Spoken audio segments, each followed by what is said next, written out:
Whoa. See, that's the thing, about music in church. You always have to sing as if you're wide awake. Right? If it sounds like there's time to yawn, it's not what we want. Folks, I want to suggest to you, and I don't want to talk very long today, I want to suggest to you that Jesus is the model that we can use to be allies with LGBTQ2 1A communities. I'm trying to learn. One of the things that I've discovered is that they keep adding initials, right? And so I want to kind of, on the one hand, I want to say, oh, this is getting very complex. On the other hand, I want to try to understand why it's important. Like, how is it that people feel included?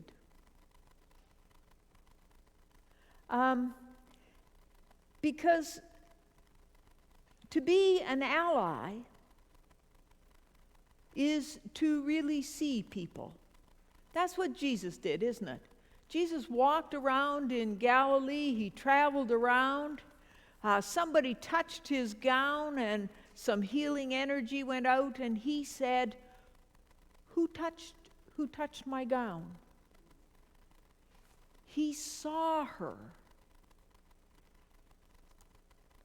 He didn't get mad she had taken energy. No. He wanted to see her. When he healed the blind man, and the blind man said, I want to follow you for the rest of my days. He said, no. I see you and you see me. Stay where you are and be a witness here. So he didn't want to just collect people. He saw people. He saw into their hearts. He saw what it was that they needed to be all that they can be. And he said, this is the mission. To help folks be all that they can be. And to create a kingdom of God where the community can be all that it can be. And that means that in community and in gatherings, we have to see each other. We rhyme off LGBTQ. Yeah, I stop at the Q because that's a new one that's been added. The queer, the movement in the gay community is to reclaim the term queer. When I was young, that was quite an insult.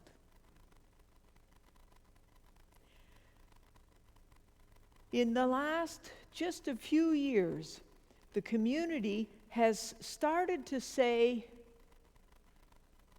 you called us queer and you meant it as an insult. We call ourselves queer and we mean it as a compliment, as an identity. It's a statement of how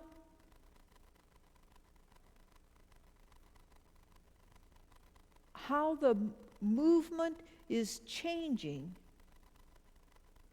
so that there is more pride, there is more visibility. I think whoever called the parade a pride parade, what a brilliant name. Because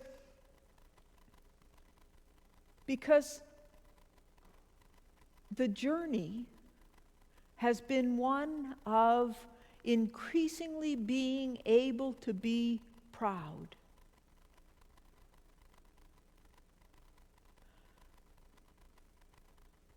I was touched by Greg's story.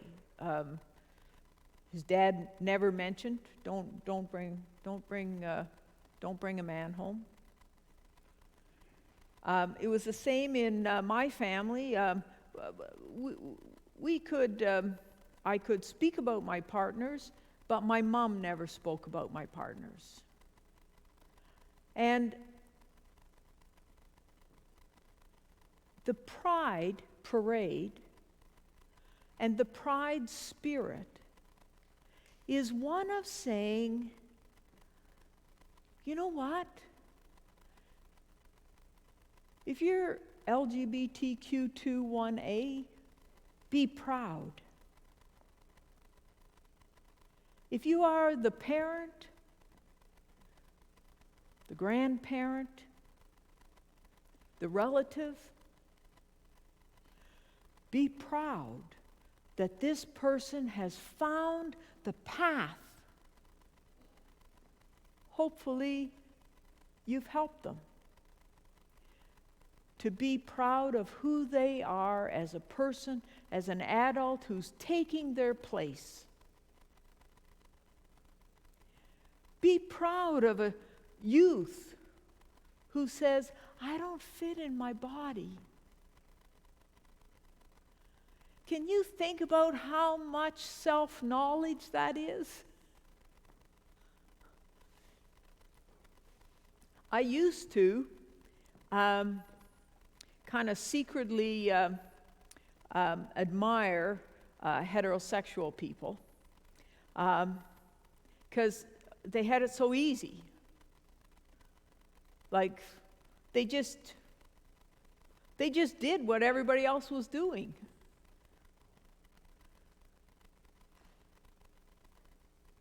And then as I made my own journey of self-discovery, I discovered that actually I feel a little sorry for heterosexual people. Because you don't do anything differently, you don't have to think about it. A lot of heterosexual people are really unreflective about their own sexuality.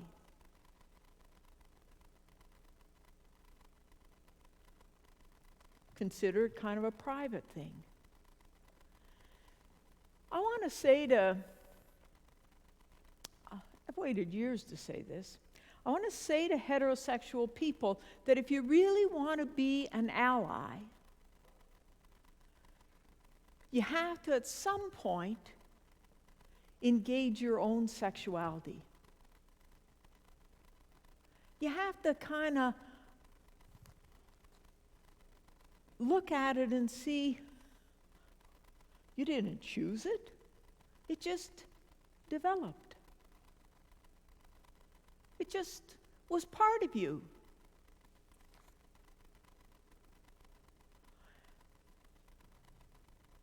And as you understand and as you reflect on that,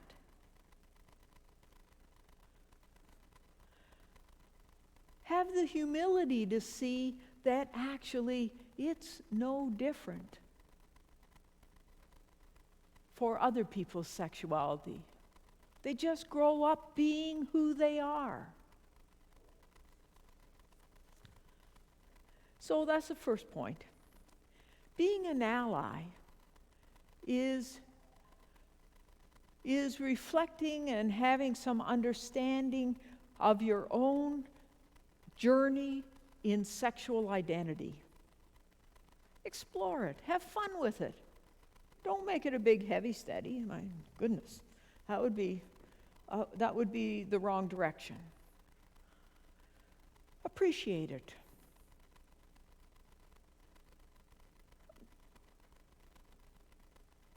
But then, don't stop there, and don't use yourself as the standard bearer.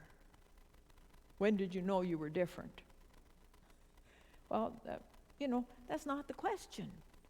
Because the process is we are each evolving into the full expression of who we are and who we were created to be. So it's not that there's this great norm and others are different. It is that we are all in community, able to become who we are, and at some point it is revealed to us, to the community. And it's not judged different, the same. It is that we expect people to grow into the fullness of who they are. And we're curious about who that will be. So being an ally is think about your own journey and let it be a journey, and recognize that other people are also having their journey. And as much as you can, hold strong against the forces that want to say, here's the way it's done. Because to be an ally is to recognize that there's tremendous forces that want us to be judgmental, that want us to be conforming, that want us to be to fit nicely into the direction that is easiest for the society to cope with us.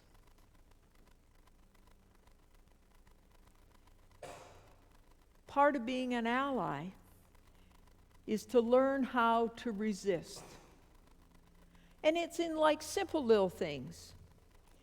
Oak Bay loaned us the design of the buttons. This is their design, and I'm grateful that they let us do it. I've been wearing these buttons, and I've started to actually carry an extra one in my pocket because people like them. I went to Costco's in Guelph, Ontario, wearing my button with my Ontario family, and of course they don't say anything. And this guy ran up to me. I probably told you this. He ran up to me from behind and he said, "I just want you to know I really like your button. Thank you for wearing it."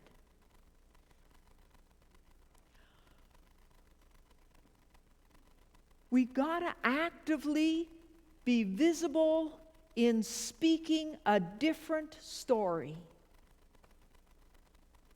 We got to walk beyond the boundaries. So, I often wear a button. I encourage you throughout this week to wear your buttons.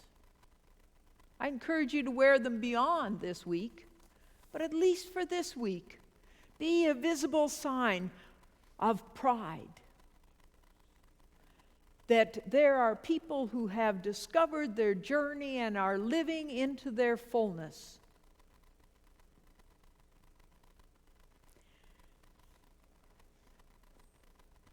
The other thing, I don't know about you, but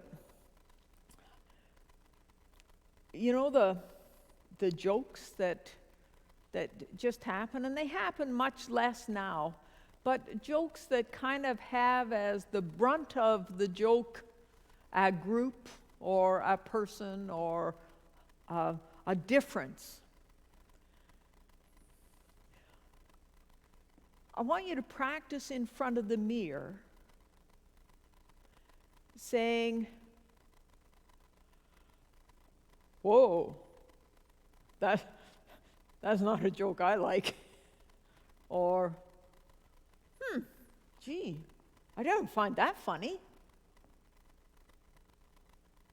Like, we don't have to scold people. We don't have to be spanking them with our words and our attitude, right? Because the thing is not that we come from a place of pride and we want to shame other people. That's not what we're about. And that's not what Jesus was about. But it is to say, to speak into the joking environment. I didn't find that funny. And it doesn't matter what group is being picked on.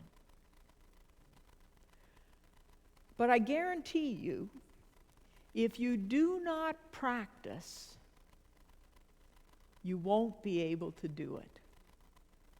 A friend of mine who was in the media, and I had to do something around some battered women work. The people said, the coach said, what's your sentence in the box? I said, where's the box? They said, you have to have a rehearsed sentence that you give as you talk to other people and as you talk to media. It has to be, you have to know what you're going to say.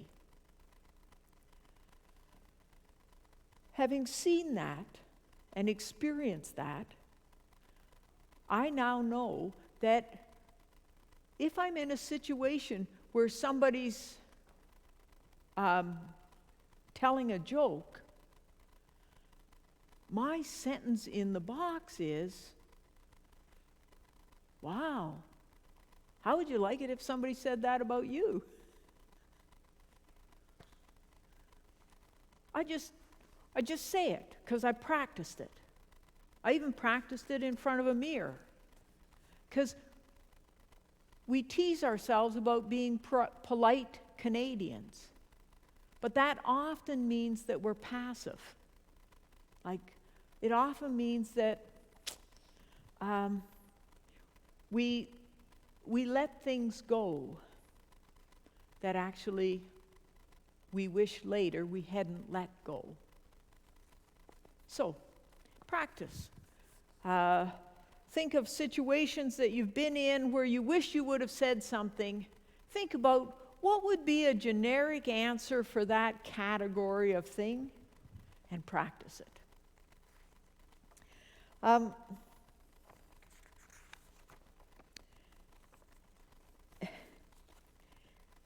One of the things that Jesus did, which was revolutionary, I think, is Jesus had these stories of engaging people just as he moved through life.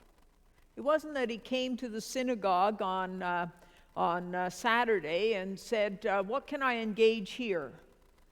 What should be the theme this week? No, it was every day he was living his life, and he was living his values, and he was living his inclusiveness.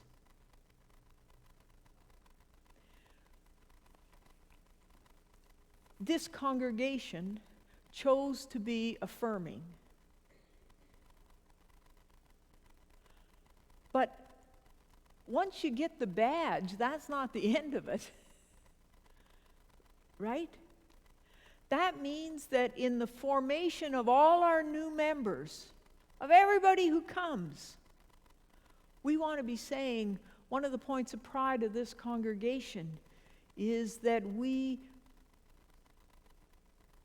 want to provide a safe place for people to become who they are. A non-judgmental place. An open place. Oh my goodness. I gotta stop. That's,